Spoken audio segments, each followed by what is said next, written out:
গণিতৰ ELPS স্কেপ holding আৰু GRR মেথড এতিয়া গণিতৰ ক্ষেত্ৰত আমাৰ কিছুমান মেথড ইতিমধ্যে মেথড বা এপ্ৰ'চ ইতিমধ্যে আমাৰ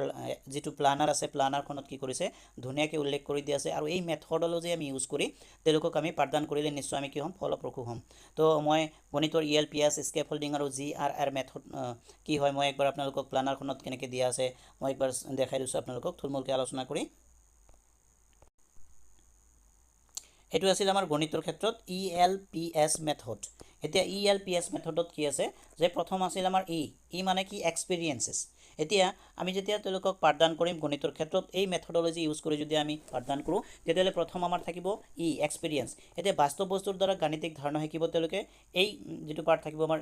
তাৰপিছত এই বাস্তৱ বস্তু যেনেকুৱা ধৰণে ধৰক আমি শিলগুটি ইউজ কৰিব পাৰোঁ বা ধৰক গছৰ পাত তাৰপিছত ধৰক বাস্তৱ ওচৰে পাজৰে পোৱা যিকোনো ৰিচোৰ্চ আমি কি কৰিব পাৰোঁ বাস্তৱ বস্তু তেওঁলোকক বাস্তৱ বস্তুৰ জৰিয়তে তেওঁলোকক সংখ্যা শিকাবৰ বাবে সেইবোৰ আমি ব্যৱহাৰ কৰিব পাৰোঁ তাৰপিছত আহিব আমাৰ এল ফৰ আছিল আমাৰ লেংগুৱেজ এতিয়া অভিজ্ঞতাক ভাষাৰ জৰিয়তে তেওঁলোকে বৰ্ণনা কৰিবলৈ শিকিব যেনে আমি ধৰক ওপৰত গণনা কৰিব দিছিলোঁ তেওঁলোকক যদি পিছত প্ৰশ্ন কৰা হয় যে কি গণনা কৰা হৈছে তেওঁলোকে নিশ্চয় উত্তৰ দিব কি যে মই 5টা পাত গণনা কৰিছোঁ বা মই শিলগুটি গণনা কৰি আছোঁ ঠিক সেইদৰে কিমান গণনা কৰা হৈছে এইবিলাক আমাৰ আহিব ভাষাৰ ক্ষেত্ৰত লেংগুৱেজ এই ELPSৰ পদ্ধতিৰ জৰিয়তে তাৰপিছত আহিব আমাৰ কি পি ফৰ পিকচাৰ এতিয়া এই পাৰ্টটোত আমি কি কৰিম যে গাণিতিক ধাৰণাসমূহৰ চিত্ৰাংকিত ৰূপত উপস্থাপন কৰিম যদি ধৰক এই যে মই গণিব দিছিলোঁ 4টা পাত 4টা গছৰ পাত গণিব দিছিলোঁ এই 4টা পাত আমি এতিয়া কি কৰিম ছবিৰ সহায়ত তেওঁলোকক আমি চিত্ৰাংকিত কৰি শিকাম যেনেকৈ ধৰক উদাহৰণস্বৰূপে যদি মই 3টা বল গণনা কৰা হৈছে তেন্তে এইবোৰক আমি তিনিখন ছবিৰ বলৰ ছবিৰ জৰিয়তে আমি উপস্থাপন কৰিব পাৰিম শেষত আহিব আমাৰ এছটোত কি থাকিব চিম্বল এতিয়া আমি আহিছোঁ বাস্তৱ অভিজ্ঞতা আৰু চিত্ৰৰ জৰিয়তে শিকি অহা গাণিতিক ধাৰণাটোক লিখিত চিহ্নৰ ৰূপত সাধাৰণীকৰণ কৰিব পাৰি এতিয়া যেনে 3টা বলৰ বাবে আমি 3 সংখ্যাটো লিখা বা 5টা বলৰ বাবে 5 সংখ্যাটো লিখা তাৰমানে আমি একেবাৰে শেষত চিম্বল যেতিয়া চিহ্ন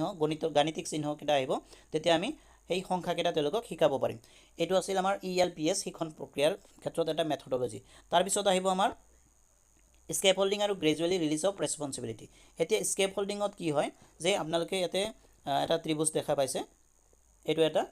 আৰু এইটো এটা এতিয়া চাব যে স্কেপ হোল্ডিঙত কি হয় যে প্ৰথম অৱস্থাত চাব শিক্ষকজনৰ এই গোটেইখিনি শিক্ষকজনৰ এটা ৰেছপন্সিবিলিটি প্ৰথম অৱস্থাত এতিয়া প্ৰথম অৱস্থাত এনেকৈ ৰেছপন্সিবিলিটি চাব শিক্ষকজনে কি কৰিব প্ৰথম অৱস্থাত মই কৰোঁ শিক্ষকজনে কি ক'ব মই কৰোঁ তোমালোকে চোৱা তেতিয়া শিক্ষকজনৰ ৰেছপন্সিবিলিটি কি হ'ব ফুল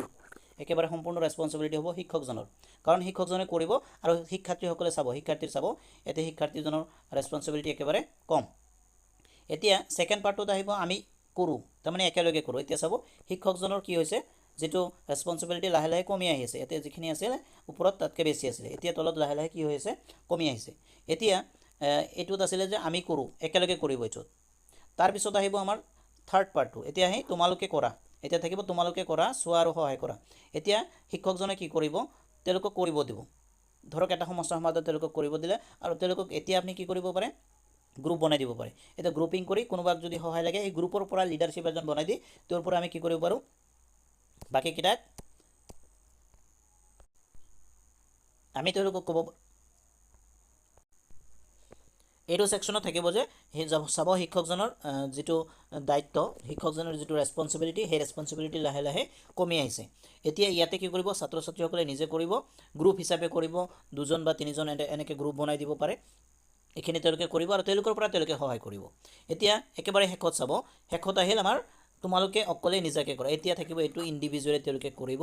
আৰু শিক্ষকজনৰ তেতিয়া ৰেছপন্সিবিলিটিটো নাই এতিয়া গোটেইখিনি ৰেছপন্সিবিলিটি কাৰ আহিল আমাৰ শিক্ষাৰ্থীসকলৰ আহি গ'ল তাৰমানে এইটো তোমালোকে কৰা নিজাকে কৰা ইন্ডিভিজুৱেলি তেতিয়া তেওঁলোকক কৰিব দিব এইটো আছিল আমাৰ গ্ৰেজুৱেলি ৰিলিজ অফ ৰেছপন্সিবিলিটি লাহে লাহে শিক্ষকজনৰ ৰেছপন্সিবিলিটিটো কি হ'ব কমি আহিব এইটো আমাৰ এটা মেথডলজি হয় এইটো আছিল আমাৰ GRR আৰু স্কেপ হোল্ডিং মেথড সাপ্তাহিক পৰিকল্পনাৰ আন এটা গুৰুত্বপূৰ্ণ কথা যে সাপ্তাহিক পৰিকল্পনাখনত আমাক ধুনীয়াকৈ সাক্ষৰতাৰ আৰু সাংখ্যিকতাৰ চাব এতে সাক্ষৰতাৰ ক্ষেত্ৰত আৰু সাংখ্যিকতাৰ ক্ষেত্ৰত যেটো চক্ৰ থাকে সাংখ্যিকতাৰ যেটো চক্ৰ থাকে এই চক্ৰটো আমি কেনেদৰে বুজি পাম এই বিষয়ে ধুনীয়াকৈ আলোচনা কৰা আছে মই আপোনালোকক সাক্ষৰতা আৰু সাংখ্যিকতাৰ চক্ৰটো দেখুৱাই থুলমূলকৈ আলোচনা কৰিছোঁ আপোনালোকে যদি প্লানাৰখন থ্ৰলি অধ্যয়ন কৰে তেতিয়াহ'লে আপোনালোকে নিজেও ধুনীয়াকৈ বুজি পাব এইটো প্ৰথমটো আছিল আমাৰ যে সাপ্তাহিক চক্ৰ এইটো সাক্ষৰতাৰ ক্ষেত্ৰত আছিল আমাৰ সাক্ষৰতাৰ সাপ্তাহিক চক্ৰ 4+1+1 4 যোগ 1 যোগ 1 আৰ্হিত। এতিয়া এই চক্ৰটোত আপোনালোকে ভালদৰে লক্ষ্য কৰিলে দেখা পাব যে এই প্ৰথম যিটো নীলা ৰঙৰ আছে যে এই 4 দিন ইয়াৰে পৰা ধৰি আমি এই 4 দিন আমি কি কৰিম তেওঁলোকক 4টা নতুন ধাৰণা দিম। 4 দিনৰ বাবে নতুন কৌশল শিকন 4টা নতুন ধাৰণা দিম আৰু 5 নম্বৰ দিনত আমাৰ কি হ'ব এইটো 5 নম্বৰ দিন চাব 5 নম্বৰ দিনত আমি পুনৰালোচনা কৰিম আৰু মান নিৰূপণ কৰিম আৰু 6 নম্বৰ দিনত আমাৰ কি হ'ব একদিন নিদানমূলক কাৰ্য থাকিব। এতিয়া মই আপোনালোকক কৈ আছোঁ যে 4 দিনৰ নতুন কৌশল যেতিয়া আমি তেওঁলোকক শিকাম তেতিয়া আমাৰ পাঠ্যপুথি লাগিব কাৰ্যপত্ৰ লাগিব 4 পৃষ্ঠা ডে 1 ডে 2 ডে 3 আৰু ডে 4 তাৰপিছত থাকিব আমাৰ মৌচাক পঠনৰ ক্ষেত্ৰত থাকিব আমাৰ মৌচাক থাকিব। এতিয়া এইখিনি 4 দিন আমি নতুন ধাৰণা দিলোঁ 5 নম্বৰ দিনত তেওঁলোকক আমি কি কৰিম পুনৰালোচনা কৰিম আৰু মান নিৰূপণ কৰিম।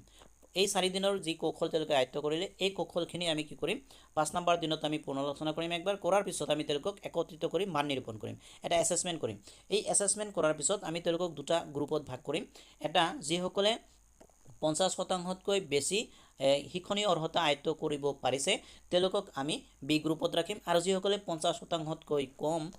যদি 50% যদি তেওঁলোকে কম এচিভ কৰিব পাৰিছে তেওঁলোকক আমি কি কৰিম এ গ্ৰুপত ৰাখিম। এইটো এটা ওলোটা নিয়ম হয় যিসকলে 50%তকৈ বেছি পাইছে তেওঁলোকক আমি বি ৰাখিম আৰু যিসকলে 50%তকৈ কম পাইছে তেওঁলোকক আমি এ গ্ৰুপত ৰাখিম। ৰাখি কিনে কি কৰিম আমি 6ষ্ঠ দিনত তেওঁলোকক নিদানমূলক কাৰ্য দিম। কিয় দিম নিদানমূলক কাৰ্য কাৰণ তেওঁলোক আমাৰ মূল উদ্দেশ্য আছিল যে আমি মিনিমাম এটা 50% তেওঁলোকক এই 4 দিনৰ যে নতুন কৌশল এই কৌশল তেওঁলোকক আয়ত্ত কৰাব লাগিব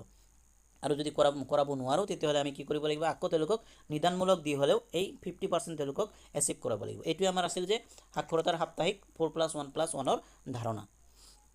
তাৰপিছত আহিব আমাৰ গণিতৰ ক্ষেত্ৰত চাব গণিতৰ ক্ষেত্ৰত আমাৰ 4+1+1ৰ ধাৰণা থাকিব। গণিতৰ ক্ষেত্ৰত আমাৰ এনেকুৱা ধৰণৰ সাপ্তাহিক চক্ৰ এটা থাকিব আপোনালোকে যদি প্লানাৰখনত দেখা পায় ধুনীয়াকৈ দিয়া আছে যে এই গণিতৰ ক্ষেত্ৰতো আমাৰ 4+1+1ৰ ধাৰণা থাকিব 4+1+1 এই ধাৰণাটো আমাৰ থাকিব। এই 4 দিন আমি কি কৰিম তেওঁলোকক নতুন ধাৰণা দিম এইটো ব্লু কালাৰৰ যিখিনি আপোনালোকে দেখা পাইছে নীলা ৰঙৰ এই 4 দিন প্ৰথম দিনৰ পৰা আমি 4 নম্বৰ দিনলৈ কি কৰিম তেওঁলোকক নতুন ধাৰণা দিম 4টা নতুন কৌশল তেওঁলোকে আয়ত্ত কৰিব যেনেকৈ প্ৰথম দিনত কি থাকিব আমাৰ ক্ৰিয়াকলাপ 1 থাকিব পাঠ পৰিকল্পনা 1 থাকিব আৰু কাৰ্যপত্ৰ 1 থাকিব। এই পাঠ পৰিকল্পনাটো আমি যদি প্লানাৰখন ধুনীয়াকৈ চাওঁ আমাৰ পাঠ পৰিকল্পনা বনাওঁতে একেবাৰে সহজ হৈ পৰিব। এতিয়া এইটো হ'ল আমাৰ প্ৰথম দিন তাৰপিছত আহিব আমাৰ ক্ৰিয়াকলাপ 2 পাঠ পৰিকল্পনা 2 কাৰ্যপত্ৰ 2 এইটো আমাৰ থাকিব দ্বিতীয় দিন তাৰপিছত থাকিব আমাৰ তৃতীয় দিনৰ ক্ৰিয়াকলাপ 3 পাঠ পৰিকল্পনা 3 কাৰ্যপত্ৰ 3 এইটো আমাৰ 3 নম্বৰ দিন থাকিব। তাৰপিছত আহিল আমাৰ 4 নম্বৰ দিন এতিয়া 4 নম্বৰ দিনত চাব এইটো আমাৰ আছিলে 4 নম্বৰ দিনৰ এইটো 4 নম্বৰ দিন ক্ৰিয়াকলাপ 4 থাকিব পাঠ পৰিকল্পনা 4 আৰু কাৰ্যপত্ৰ 4 থাকিব। এই 4টা আমি নতুন ধাৰণা দিলোঁ এই 4 দিন তেওঁলোকক 4টা নতুন কৌশল তেওঁলোকক আমি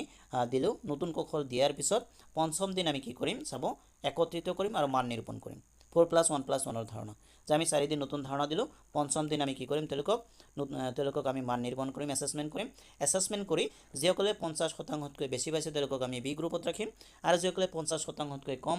আয়ত্ত কৰিব পাৰিছে তেওঁলোকক আমি এ গ্ৰুপত ৰাখিম।